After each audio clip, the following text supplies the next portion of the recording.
Hello everyone, this is Nan once again, and for today's video, I will show you on how to scheduling our post on Facebook.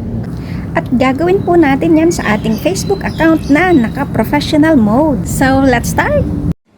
So, on the screen po, makikita nyo po, meron na po akong naka-ready na video for posting. Ang gagawin ko lang po, laglagyan ko po yan ng schedule kung kailan ko po gustong i-post ni Facebook sa aking timeline. Before posting, pwede nyo na pong lagyan ng description kung ano po ang tungkol sa inyong video or maglagay po kayo ng hashtag at i-click na po natin ang next. Pagka-click po natin ang next, may lalabas po dyan na mga options sa baba.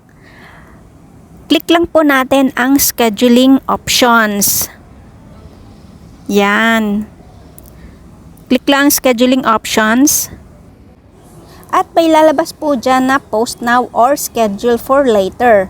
Click nyo po ang schedule for later. And now, it's time for you to schedule your post. Pili po kayo ng date and time.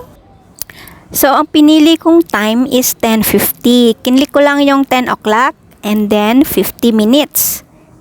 Sa AM and PM naman po, check nyo po palagi kung gusto ninyong umaga, AM, or hapon, PM. Check nyo po yan. So, kayo na po ang bala. So, now, nakaschedule na po ang ating video. Ayan. So, check na lang po natin mamaya at i-upload na lang po ni Facebook ang ating video sa schedule na nilagay po natin. So, wait na lang po natin mamaya. So, ayan na nga, meron na nga na i-post na ni Facebook ang aking video. Thank you, Facebook! So, ayun nga, naka-upload na po ang video na nilagyan natin ng schedule. So, successful ang ating task for today. So, thank you so much for watching my video. Sana may natutunan po kayo sa aking video.